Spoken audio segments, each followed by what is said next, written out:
안녕하세요. 주식으로 부자 되고 싶은 남자, 주부남 엉둥입니다. 지수가 계속 하락을 하다가 오늘은 모처럼 강한 반등으로 마감을 했습니다. 코스피 같은 경우에는 4일 연속으로 음봉이 나오면서 밀렸죠.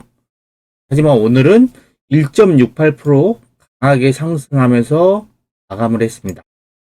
지금의 이 코스피 지수의 위치는 작년 10월 달의 저점 부근, 이 부분에서 지금 강한 반발 매수세가 나오면서 지금 반등이 나오고 있다 라고 보시면 될 것 같고, 하지만 지금 거래량이 조금 아쉽습니다. 거래가 별로 터지지 않은 상태에서 그냥 시가총액 상위 종목들 위주로 해가지고 좀 지수를 끌어올린 느낌이다 라고 좀 생각이 들고요. 코스닥도 보시면요, 코스닥은 오늘 1.29% 반등을 했습니다. 코스닥도 작년 10월달 저점 부근에서 강한 매수세가 들어오면서 반등이 나왔고요. 코스닥도 거래가 그렇게 터진 상태는 아닙니다. 오늘의 지수의 모습은 그동안 많이 조정을 해서, 그리고 이제 작년 10월 저점 부근에서 이제 반등이 나왔다. 그 다음에 그 강한 반발 매수세가 나왔다. 이렇게 좀 해석을 하시면 될 것 같고요. 오늘 이렇게 지수를 끌어올렸던 종목들을 한번 살펴보면요. 코스피의 시가총액 상위 종목들을 보시면 삼성전자가 오늘 4.3%나 강하게 올랐고, 그 다음에 SK하이닉스가 7%나 강하게 상승했고요. 그 다음 삼성전자 우선주도에서 3%. 오늘 이 반도체 종목들이 강하게 반등하면서 지수를 끌어올렸습니다. 오늘 반도체의 날이라고 해도 과언이 아니었죠. 그 다음에 이제 네이버가 2%대 좀 상승을 했고, 그 다음에 카카오가 또 4.5% 상승하면서 지수를 좀 상승을 좀 시켰고, 그 다음에 삼성물산, 건설주, 그 다음에 금융주, KB금융도 지금 오늘 보면은 산업군들이 반도체, 그 다음에 IT 쪽, 그 다음에 건설, 금융, 골고루 이렇게 상승을 하면서 지수를 끌어올렸고요. 코스닥 같은 경우에는 코스피보다는 조금 상황이 안 좋죠. 시가총액 상위 정도 보면. 펄어비스 게임주가 좀 4% 오르고, 그 다음에 또 반도체가 좀 1인 공업이 2.3% 올랐는데, 코스닥이 오늘 안 좋은 종목들은 뭐예요? 다 2차전지 쪽은 다 안 좋았어요. LNF 빠졌죠. 그 다음에 첨보는 또 빠졌고, 그 다음에 또 엔터주도 그동안 잘 나가던 엔터주도 좀 빠졌습니다. JYP 4% 넘게 빠졌고, 그 다음에 이제 미디어 쪽 그동안 잘 나갔던 이 스튜디오 들어간 돈을 6% 빠졌고, 코스닥도 보시면 이 반도체 중소형주들이 좀 잘 나갔습니다. 솔브레인 6%대 상승, 동진세미캠도 5%대 상승, 그 다음에 반도체 장비주 원익 IPS도 지금 9%대 강하게 반등을 했습니다. 오늘 시장을 보면 이게 코스닥도 이 반도체 소부장 중소형주들이 좀 강하게 올라왔다 라고 보시면 될 것 같고요. 오늘 강하게 올라온 종목들 차트를 한번 보겠습니다. 삼성전자가 모처럼 강하게 좀 반등했죠. 4.3%. 작년 9월달 저점 부근에서 좀 반등이 나오고 있는 모습이고, 그 다음에 SK하이닉스는 계속 빠지다가 어제까지만 해도 저점을 깨고 내려갔는데 오늘은 좀 7%대 강하게 들어올렸고요. 그 다음에 원익 IPS도 지금 작년 9월달 저점 부근에서 좀 강한 반등이 나왔고, 그 다음에 동진세미캠도 오늘 5%대 강세, 그 다음에 솔브레인 같은 경우도 오늘 6%대 강세. 이 반도체 종목들, 이 삼성전자나 SK하이닉스의 모습을 보시면 지금 이 삼성전자의 모습은 조정 이후에 그냥 반등이 나온 모습입니다. 이게 반도체 업황이 바닥은 찍을 수 있겠지만, 이게 지속적으로 상승하기 위해서는, 우상향을 하기 위해서는 실적 전망치가 좋아야 되는데 아직까지 그런 모습이 보이지 않고 있습니다. 오늘 이렇게 반도체가 강하게 반등하게 된 계기 중에 하나가 바로 이거 정부에서 이 반도체 기업들의 세액 공제를 대폭 확대하겠다. 대기업 같은 경우에는 8%에서 15%로, 중소기업 같은 경우는 16%에서 25%로 이 세액 공제율을 확대한다는 소식이 들리면서 이제 반도체 쪽에 투자가 활성화될 것이다. 그래서 지금 오늘 좀 반도체 대형주부터 중소형주까지 막 올라갔습니다. 근데 이 기사를 볼게요. 자, 1월 4일 오늘 나온 기사인데, 지금 현재 반도체 공급 과잉이다. 이 반도체 공급 과잉은 지금 2023년 가을 이후에나 해소가 된다. 아직도 한참 남은 겁니다. 반도체 공급 과잉이 해소되려면. 그 이유를 보시면 지금 스마트폰이라든가 컴퓨터 등의 이런 소비재, 이런 전기 제품하고 지금 경기 전망치가 어둡다 보니까 이 데이터 센터의 투자도 지금 감소를 하고 있습니다. 여기 지금 스마트폰, 컴퓨터, 데이터 센터에 들어간 게 뭐예요? 다 반도체죠. 이게 반도체의 수요가 줄어들고 있고, 그 다음에 기존의 반도체를 계속 찍어내면서 반도체 공급 과잉은 지금 장기화되고 있습니다. 그래서 지금 반도체 지금 약은 2023년 가을 이후, 그러니까 2023년 겨울이죠. 2023년 겨울을 예상하고 있습니다.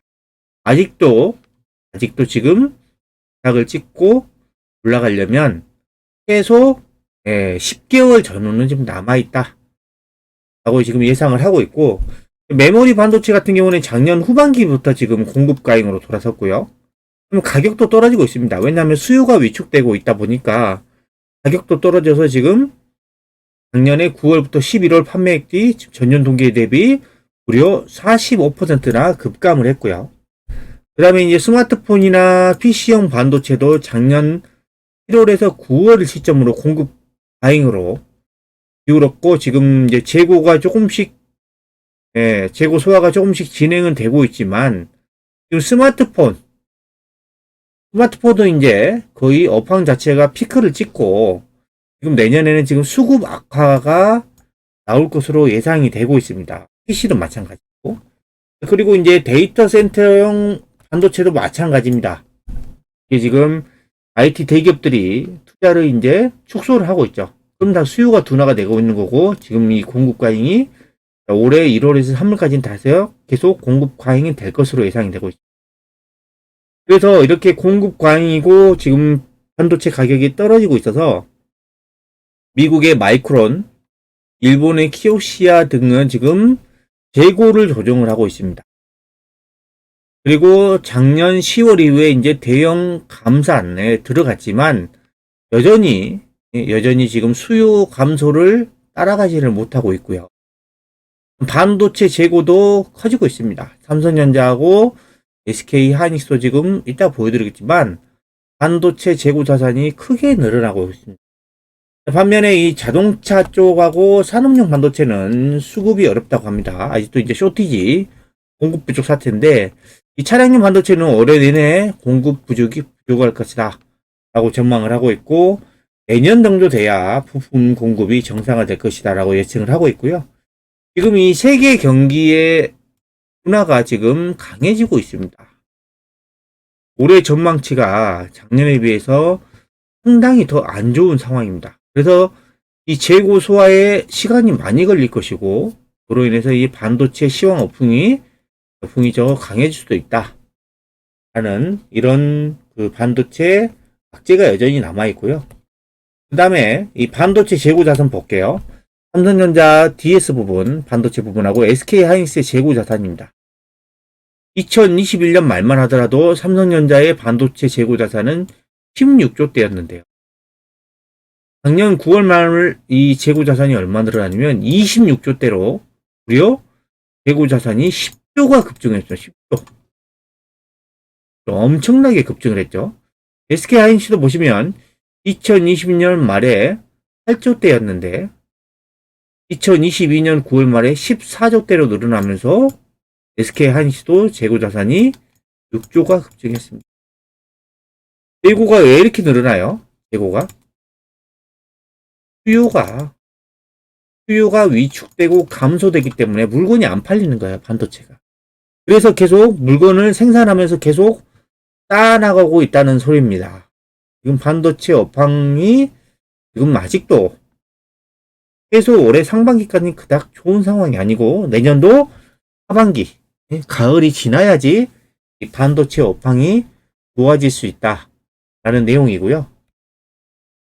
그다음에 그 최근에 나온 기사인데 이 IMF 총재가 올해는 더 힘들다.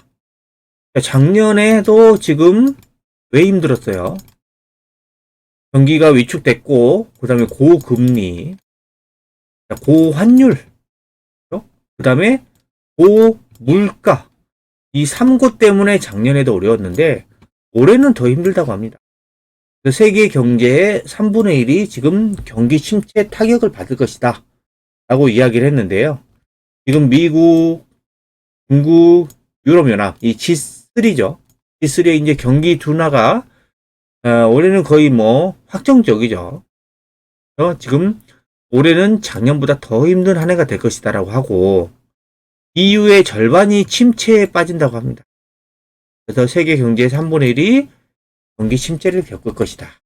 그 이유 중에 하나는 여전히 지금 우크라이나 전쟁은 계속되고 있고 인플레이션이 뭐 꺾이긴 했다지만 여전히 인플레이션 압박은 좀 진행되고 있고 그리고 각국의 중앙은행은 계속해서 금리를 올리면서 고금리 상황이 계속 지속되고 있습니다.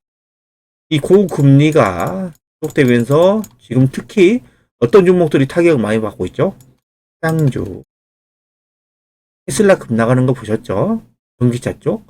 성장주들이 급격하게 타격을 많이 받고 있고 반대로 상대적으로 보면은 가치주들이 조금 시장에서 조금 부각을 받고 있는 부분들이 나오고 있는 것입니다.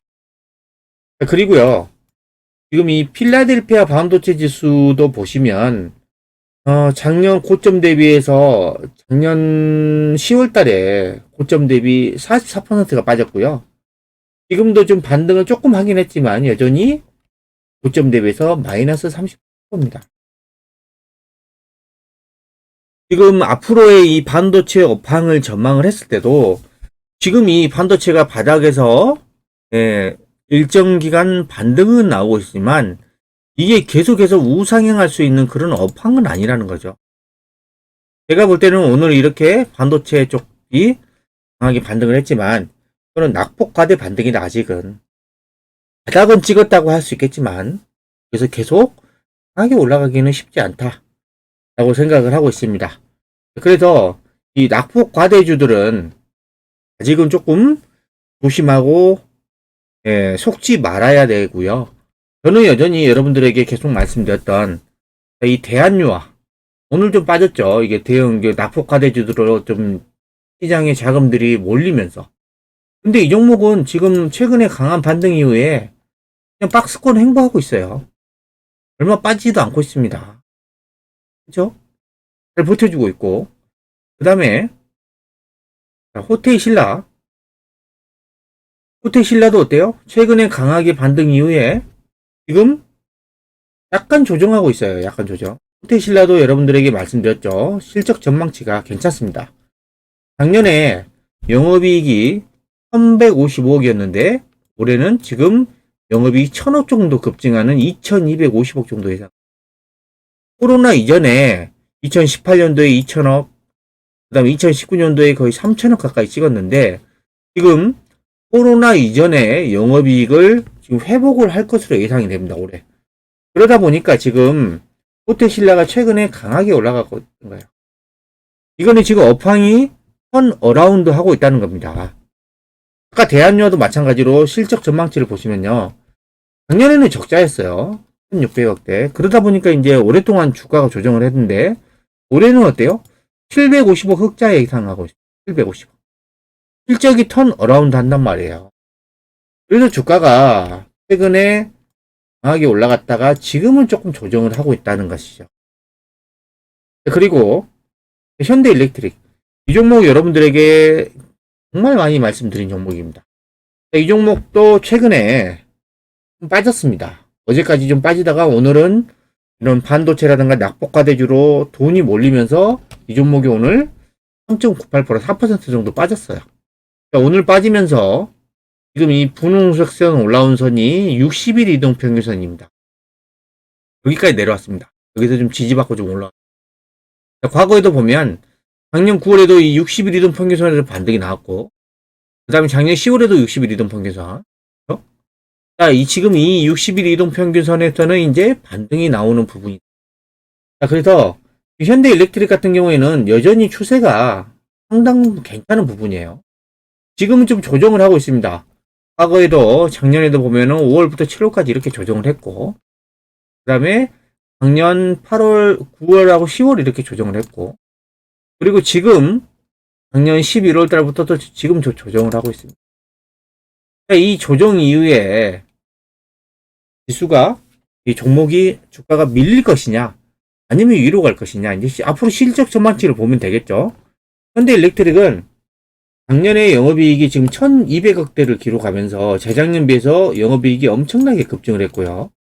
올해도 실적 전망치를 보시면 1800억대로 올해도 고성장입니다. 작년에 ROE가 7.88, 올해도 ROE가 16%, 16으로 지금 작년에 의해서 올해도 지금 고성장할 것으로 예상이 돼요. 여전히 지금 실적 전망치가 좋다는 겁니다. 지금은 이제 수급의 좀 불균형이라든가 반도체라 이런 낙폭과대주로 쏠림 현상이 나오면서 오늘도 좀 밀리긴 했지만, 저는 이런 종목들이 지금 관심을 가질 때라고 생각이 들고요. 그 다음에 여러분들에게 또 많이 말씀드렸던 카지노 종목들, 파라다이스, 오늘 좀 보합입니다. 최근에 강하게 올라온 다음에 안 빠지고 있죠. 안 빠지고 있습니다. 자, 파라다이스 실적 전망치 볼까요? 작년에는 영업이익 200억, 올해는 1100억대, 영업이익이 5배 급증입니다. 5배 급증.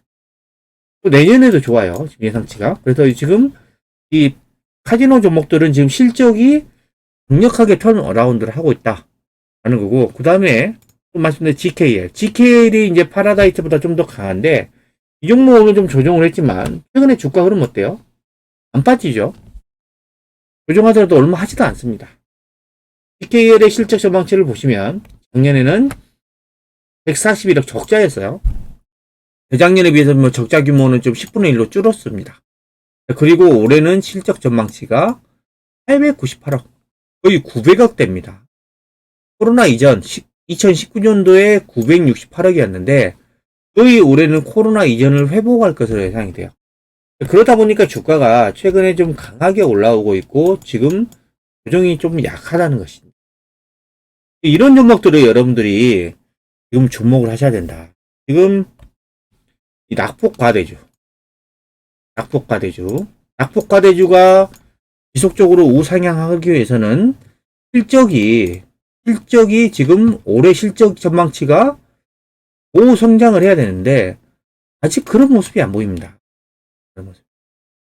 그래서 여러분들이 이런 낙폭과대주의 이 반등에 속으시면 안 되고, 기존에 잘 나갔던 종목들, 아까 말씀드렸던 호텔 신라, 그다음에 이게 그 중국 관련주죠. 중국 관련주들인데 호텔 신라, 그다음에 카지노 쪽, 그다음에 화학 쪽, 그리고 이제 현대 일렉트릭처럼 이런 글로벌 업황이 좋은 것, 글로벌 전기화에 따른 수혜, 이런 종목들로 여러분들이 상승 이후에 지금 쉬고 있는 종목들을 주목을 해야 된다라고 저는 생각을 하고 있습니다.